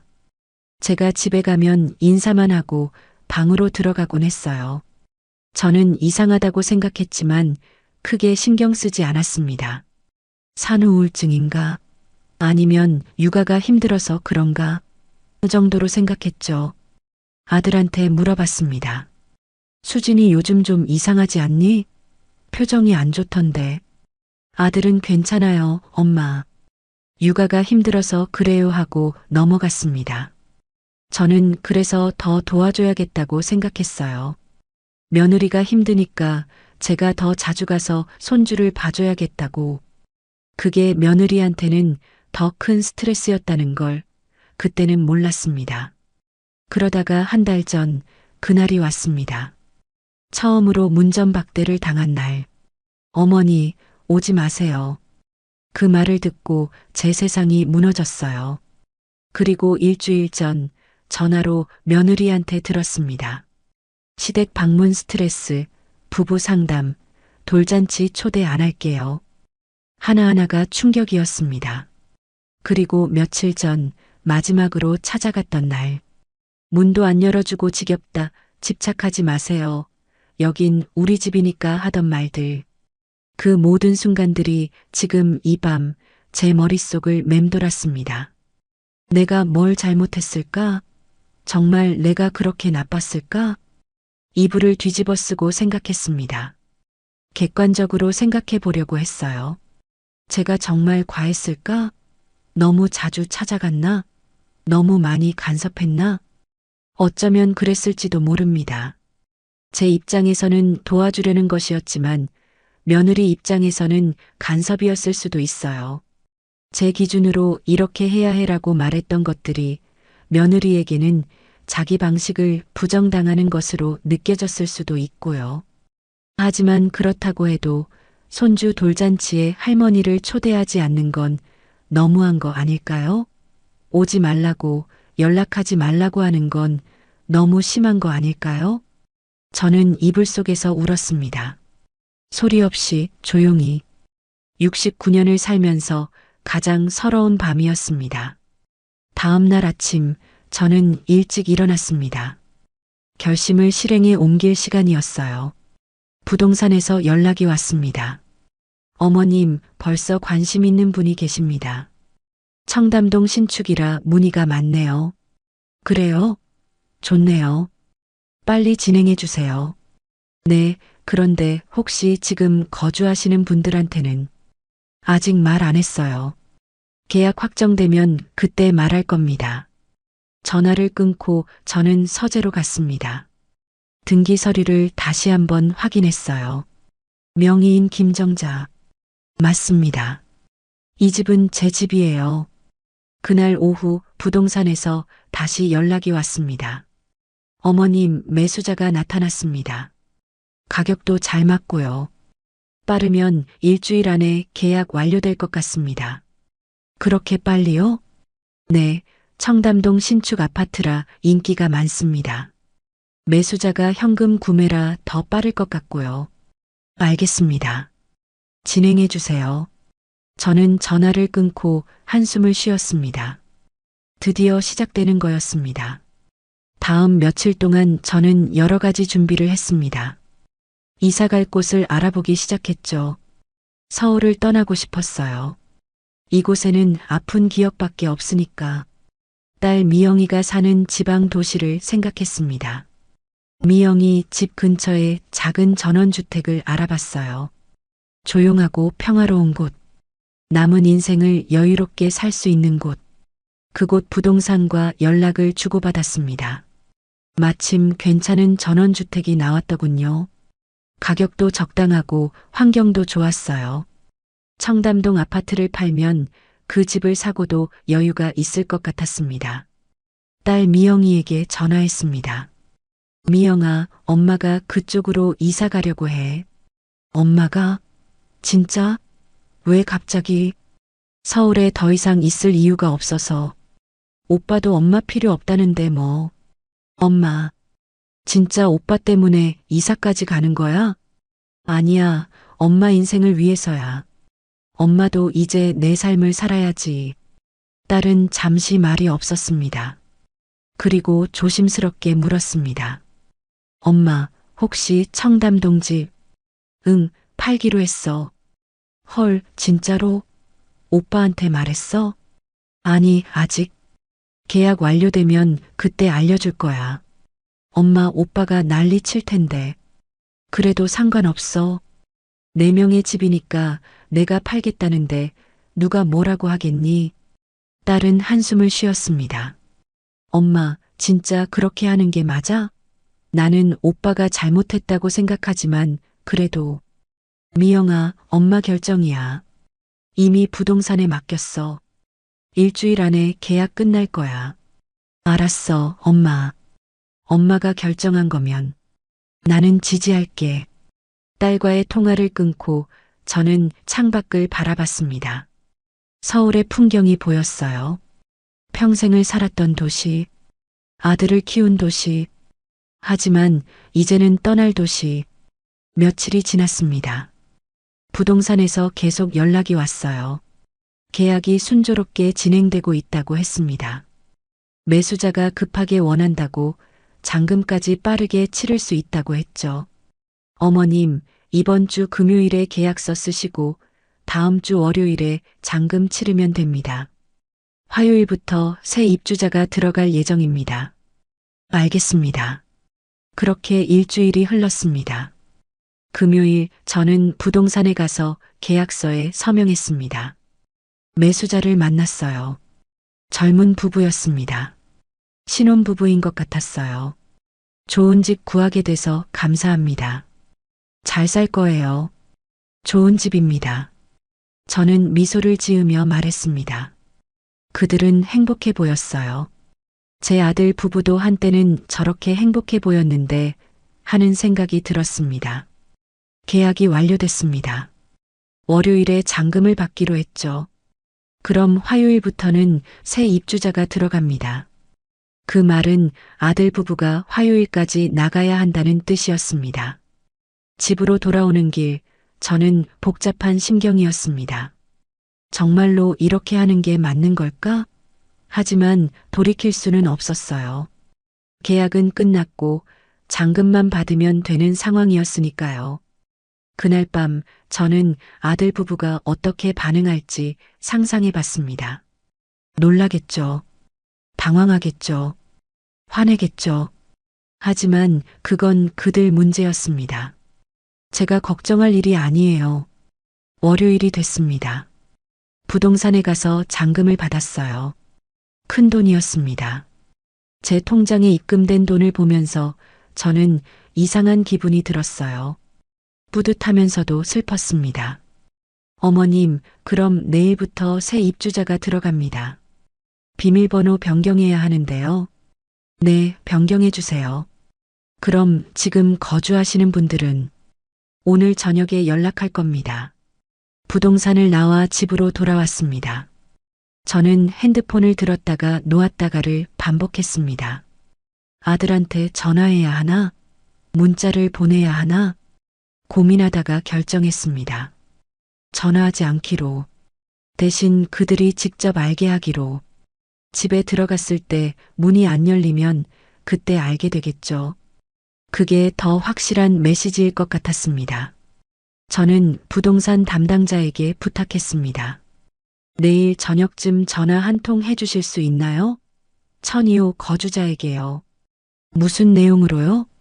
집 매매가 완료됐으니 이사 준비하라고요. 아, 네, 알겠습니다. 모든 준비가 끝났습니다. 이제 남은 건 기다리는 것뿐이었어요. 아들 부부가 진실을 알게 되는 그 순간을 기다리는 것. 그날 밤 저는 오래된 앨범을 다시 꺼냈습니다. 아들의 사진들 하나하나 보면서 생각했죠. 여기까지였구나. 우리 관계는 여기까지인가 보다. 눈물이 났지만 후회는 없었습니다. 제 존엄을 지킨 거니까요. 더 이상 아들한테 무시당하고 며느리한테 무시당하며 살 수는 없었으니까요. 다음 날 화요일. 오늘 저녁이면 아들 부부가 알게 될 겁니다. 그들이 살던 집이 자기들 집이 아니었다는 걸. 그 집이 엄마 명의였다는 걸. 그리고 그 엄마가 집을 팔아버렸다는 걸. 저는 그날 하루 종일 불안했습니다. 전화가 올까봐, 아들이 갑자기 찾아올까봐. 하지만 아무 일도 일어나지 않았어요. 조용한 하루였습니다. 저녁 6시쯤 제 핸드폰이 울렸습니다. 부동산 담당자였습니다. 어머님, 방금 전화했습니다. 천이호예요. 어떻게 됐나요? 깜짝 놀라시더라고요. 처음에는 사기인 줄 알았대요. 근데 제가 등기부등본 얘기하고 명의가 어머님이라고 하니까 말을 못 하시더라고요. 그래요. 그리고 곧 이사해야 한다고 전하니까 전화 끊으시더라고요. 알겠습니다. 수고하셨어요. 저는 전화를 끊고 소파에 앉았습니다. 드디어 시작된 거였습니다. 이제 아들한테서 전화가 올 겁니다. 화가 난 목소리로, 울먹이는 목소리로. 저는 그 전화를 기다렸습니다.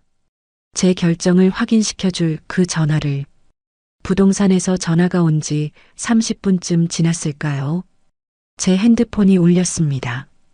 화면을 보니 아들 준혁이라는 이름이 떠 있었어요. 저는 한동안 그 화면을 바라봤습니다.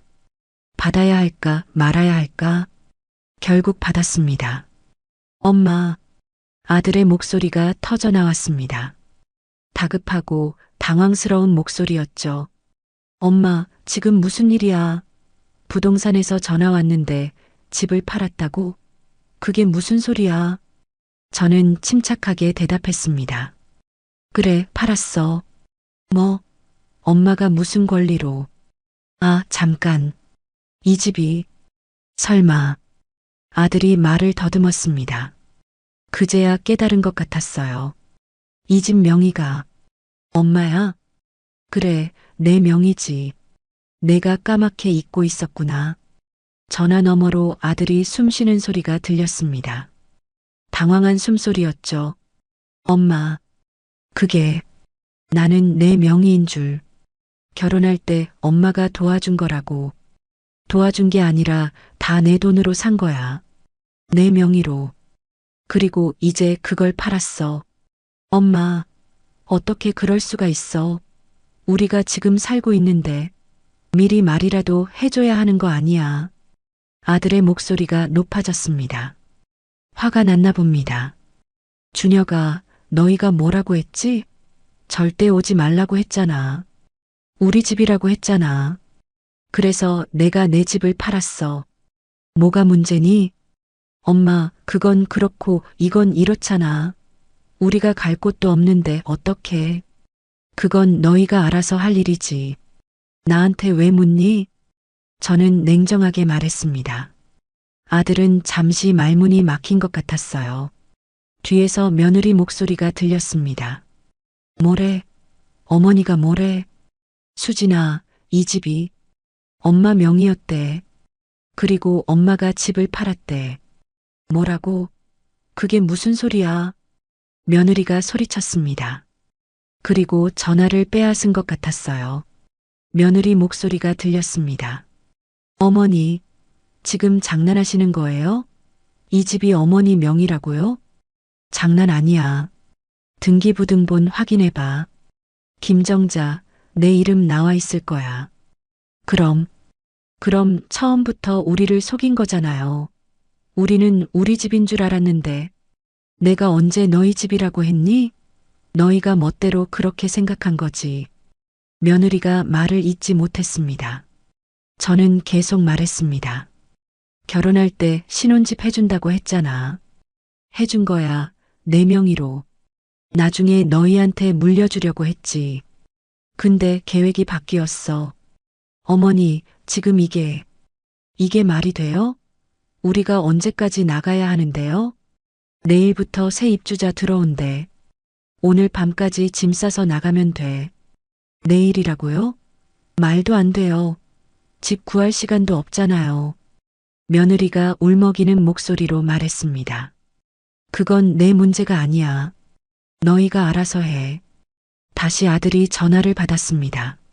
엄마, 왜 이런 짓을 해? 왜 이렇게까지 하는 거야? 아들의 목소리에는 원망이 가득했습니다. 준혁아, 저는 깊게 숨을 들이쉬고 말했습니다.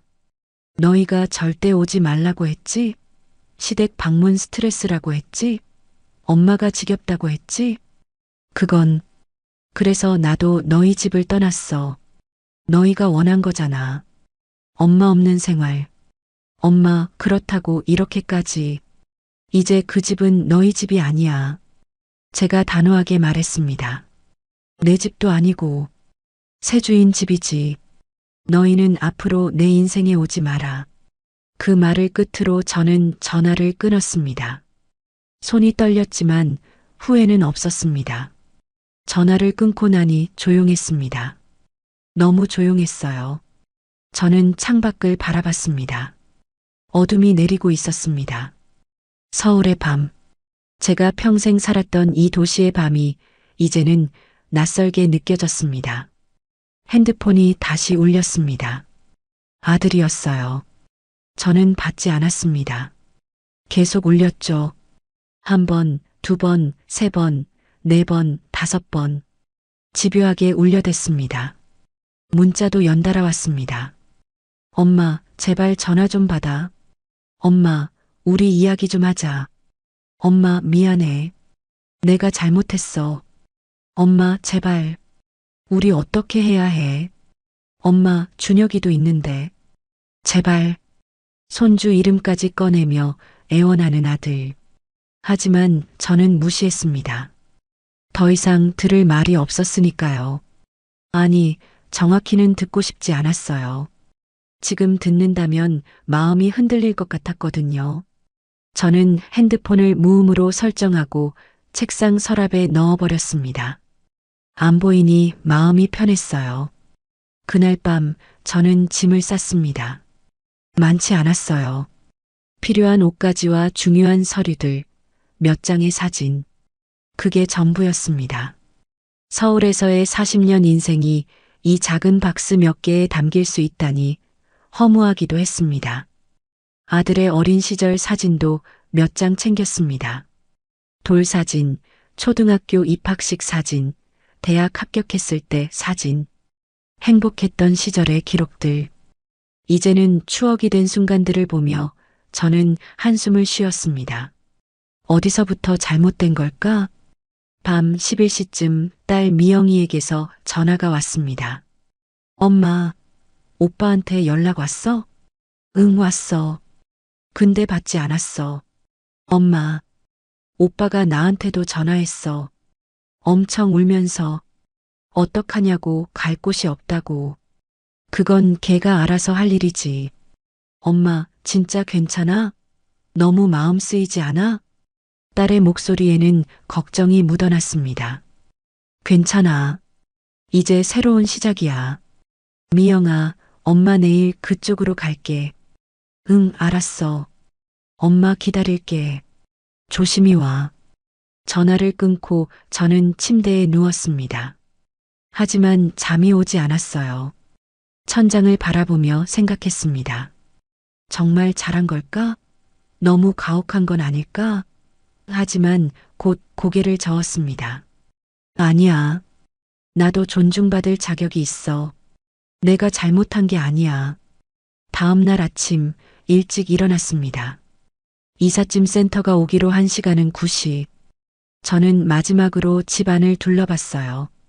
40년을 산 집, 남편과 함께 들어와 신혼을 시작했던 집, 아들을 낳고 키운 집, 수많은 추억이 담긴 공간. 거실 소파에 앉아 한참을 그렇게 있었습니다. 벽에 걸린 시계 소리만 째깍째깍 울렸어요. 이 소리도 이제 마지막이구나. 이 집에서 듣는 마지막 시계 소리. 9시 정각 이삿짐 센터 직원들이 왔습니다. 어머니, 짐이 많지 않으시네요? 응, 필요한 것만 챙겼어요.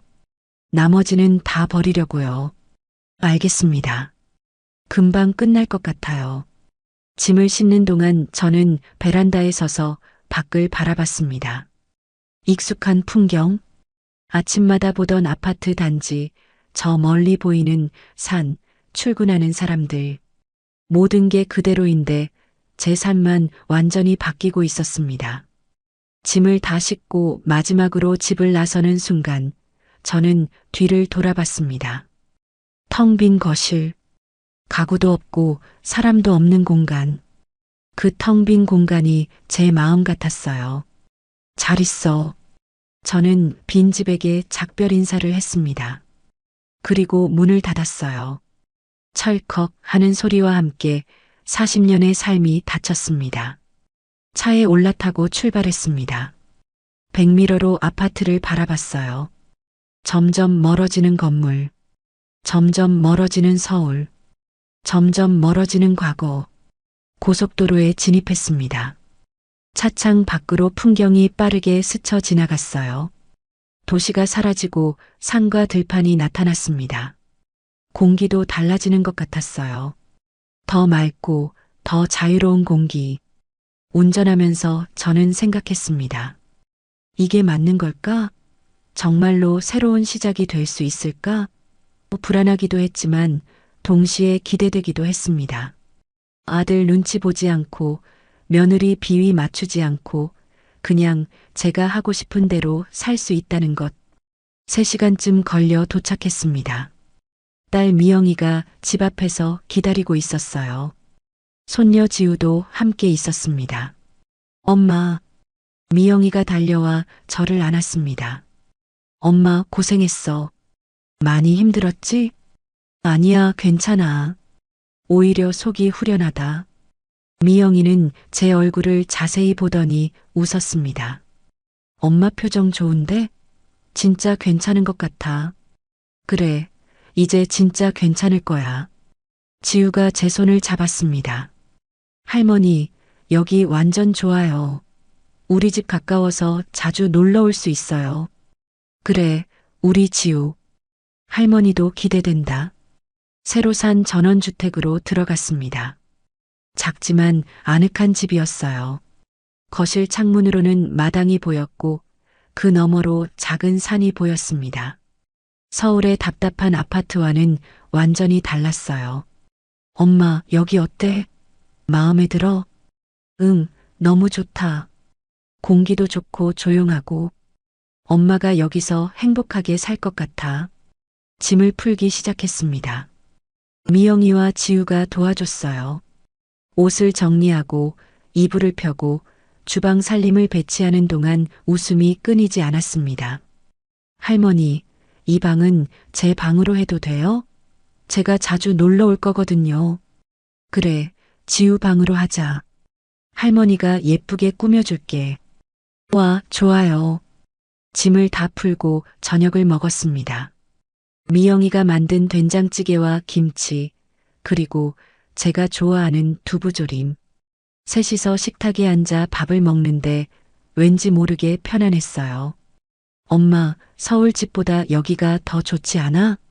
그래, 훨씬 좋아. 여기는 누구 눈치도 안 봐도 되니까. 엄마가 이렇게 편해 보이는 거 정말 오랜만이야. 식사 후 미영이와 마당에 나가 앉았습니다. 밤하늘에는 별이 가득했어요.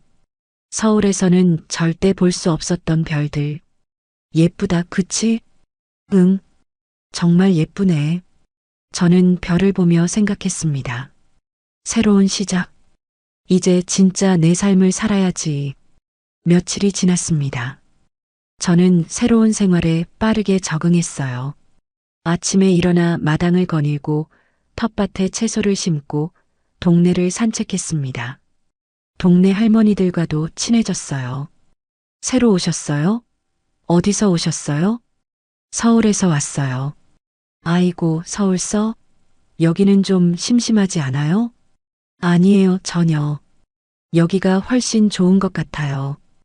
동네 할머니들과 함께 등산도 가고 노인정에서 화투도 치고 요가 교실도 다녔습니다. 웃을 일이 많아졌어요. 하루하루가 즐거웠습니다. 그 사이에도 아들에게서 계속 연락이 왔습니다. 전화, 문자, 카톡. 하루에도 수십 번씩 연락이 왔어요. 하지만 저는 모두 무시했습니다. 엄마, 제발 연락 좀 해줘. 엄마, 우리 잘못했어. 엄마, 어디 계셔? 걱정돼. 엄마, 준혁이가 할머니 보고 싶대. 마지막 문자를 보고 저는 잠시 마음이 흔들렸습니다. 손주가 저를 찾는다니. 하지만 곧 고개를 저었어요. 아니야. 지금 넘어가면 또 똑같아질 거야. 일주일쯤 지났을 때 미영이가 조심스럽게 말했습니다. 엄마, 오빠가 나한테 연락했어. 엄마 연락처 알려달라고. 알려주지 마. 응, 안 알려줬어. 근데 엄마, 오빠가 진짜 많이 반성하는 것 같더라. 울면서 전화했어. 그래. 저는 담담하게 대답했습니다. 마음이 안 움직이는 건 아니었어요. 하지만 참아야 했습니다. 엄마가 집을 팔아버리고 나서 오빠네가 진짜 힘들어졌대. 급하게 전세 구하느라 목돈도 많이 들어갔고 며느리는 그 일로 오빠를 계속 원망한대. 그럴 줄 알았지. 며느리가 그러래. 시어머니한테 잘하지 그랬냐. 당신 때문에 이렇게 됐다면서 매일 싸운대. 자업자득이네. 저는 냉정하게 말했지만 마음 한편은 씁쓸했습니다. 그래도 제 아들인데 힘들다는 소식을 들으니 마음이 편치만은 않았어요. 한 달이 지났습니다. 저는 완전히 새로운 사람이 된 것 같았어요. 아침에 일어나면 기분이 좋았고 하루하루가 즐거웠습니다. 아들 생각도 점점 덜하게 됐어요. 딸네 집에도 자주 갔습니다. 손녀 지우와 함께 영화도 보고 맛있는 것도 먹고 쇼핑도 했어요. 지우는 저를 정말 좋아했습니다. 할머니, 다음 주에 우리 뭐 할까요? 지우가 하고 싶은 거 하자. 뭐 하고 싶은데? 놀이공원 가고 싶어요. 그래, 가자. 할머니랑 재미있게 놀자. 이상했습니다.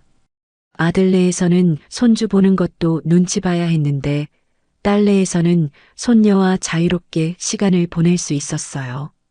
딸은 저를 환영했고 저를 편하게 대했습니다. 이게 정상이구나. 아들네가 비정상이었던 거야. 저는 그제야 깨달았습니다.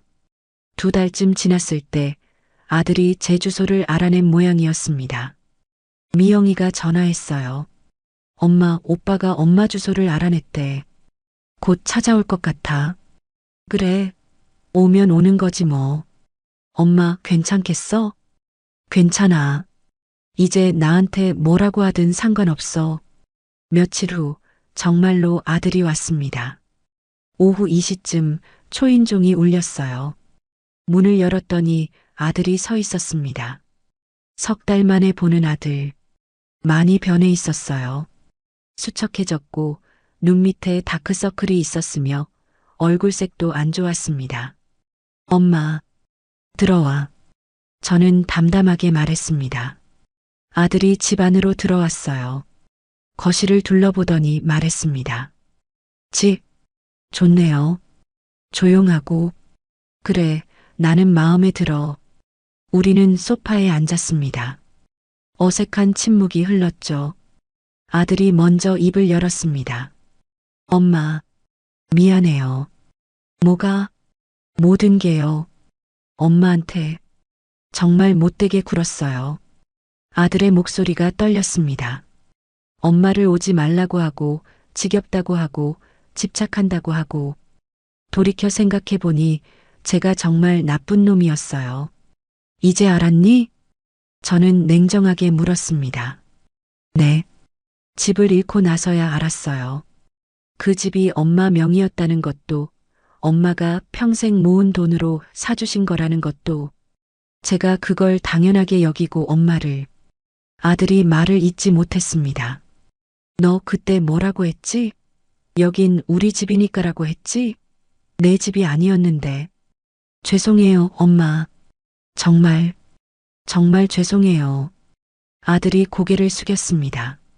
그리고 울기 시작했어요. 69년을 살면서 아들이 우는 모습을 본 적이 몇 번 없었는데 그날 아들은 정말로 울었습니다. 엄마, 저 지금 정말 힘들어요. 수진이랑도 매일 싸우고 돈도 많이 들었고 회사에서도 힘들고 그건 내가 자초한 일이잖아. 알아요. 다 제 잘못이에요. 엄마한테 잘했어야 했는데 제가 정말 바보였어요. 아들은 한참을 울었습니다. 저는 그 모습을 담담하게 바라봤어요. 마음이 안 아픈 건 아니었습니다. 하지만 쉽게 용서하면 안 된다는 걸 알았어요. 준혁아, 네 엄마. 앞으로 나한테 기대하지 마. 엄마는 이제 없다고 생각해.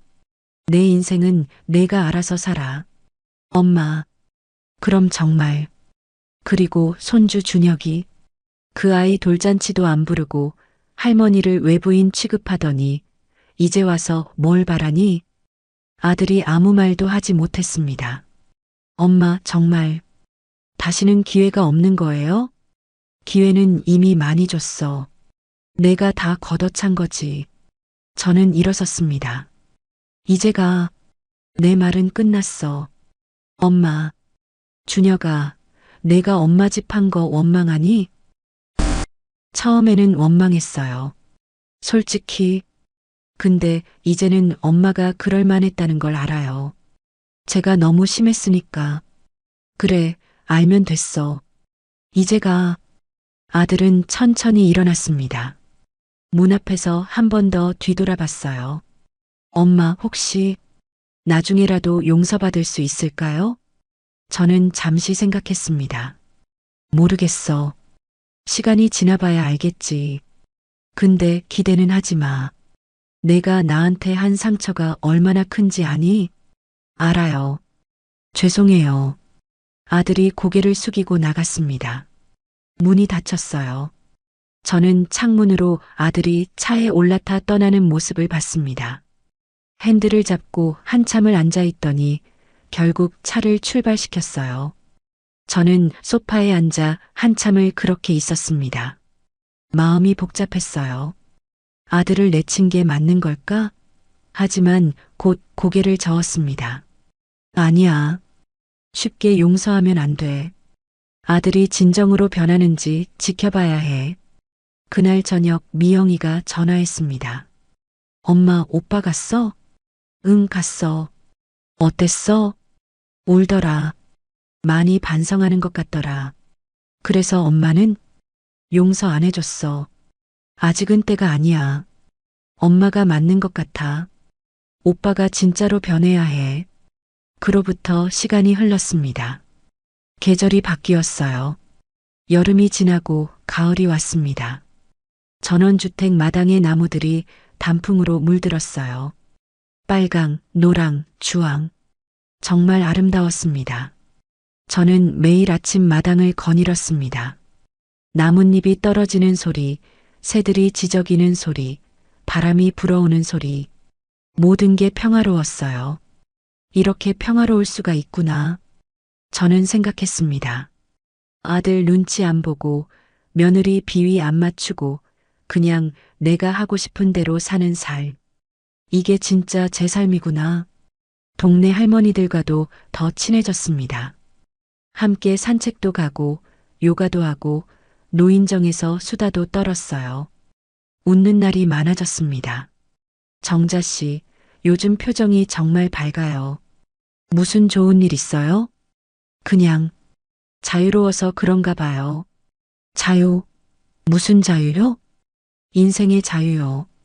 남 눈치 안 보고 사는 자유. 저는 웃으며 대답했습니다. 정말로 자유로웠어요. 69년 인생에서 처음으로 느끼는 진정한 자유. 아들에게서는 여전히 가끔 문자가 왔습니다. 엄마, 잘 지내시죠? 엄마, 날씨 추워요. 감기 조심하세요. 엄마, 준혁이가 많이 컸어요. 저는 읽기만 하고 답장하지 않았습니다. 아직은 때가 아니라고 생각했어요. 겨울이 왔습니다. 눈이 내렸어요. 마당이 하얗게 변했습니다. 손녀 지우가 놀러와서 함께 눈사람을 만들었어요. 할머니, 이거 봐요. 눈사람 완성. 우와, 우리 지우 정말 잘 만들었네. 지우와 함께 있을 때가 가장 행복했습니다. 미영이도 자주 들렸어요.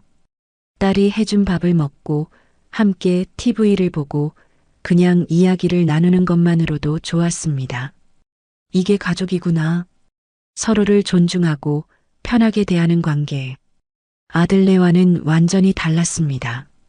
그렇게 1년이 지났습니다. 제가 청담동 아파트를 팔고 지방으로 온 지 1년. 딸 미영이가 말했습니다. 엄마, 벌써 1년이야. 시간 참 빠르지? 그러게. 벌써 1년이나 됐네. 엄마, 후회는 안 해?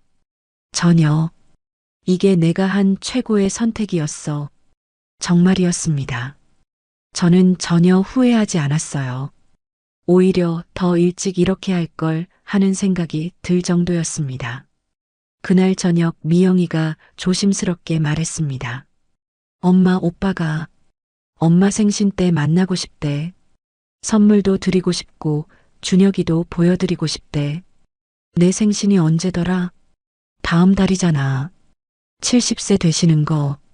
아, 맞다. 제가 70세가 되는 거였어요. 70년. 긴 세월이었습니다.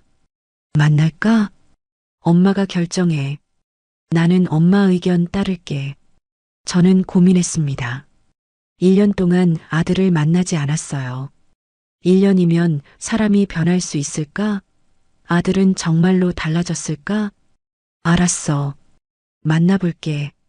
생신날에. 진짜? 엄마, 좋은 결정이야. 생신날이 다가왔습니다. 미영이네 집에서 모이기로 했어요. 조촐하게 가족끼리만. 그날 아들 가족이 왔습니다. 1년 만에 보는 아들과 며느리, 그리고 손주 준혁이. 준혁이는 많이 컸습니다. 이제 2돌이 지났으니 말도 제법 하고 걸음마도 잘했어요. 할머니. 준혁이가 저를 보고 조심스럽게 불렀습니다. 기억은 하는 것 같았어요. 그래, 준혁아. 할머니야. 저는 눈물이 날 뻔했지만 참았습니다. 손주를 안고 싶었지만 먼저 다가가지 않았어요. 아들과 며느리도 많이 달라져 있었습니다.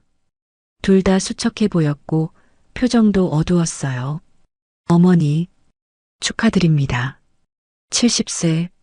며느리가 조심스럽게 말했습니다. 고마워.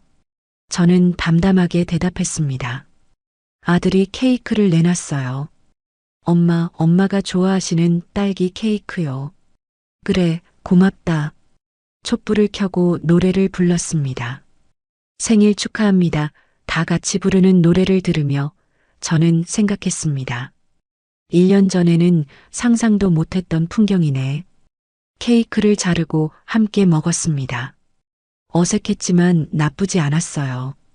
적어도 예전처럼 불편하거나 긴장되지는 않았습니다.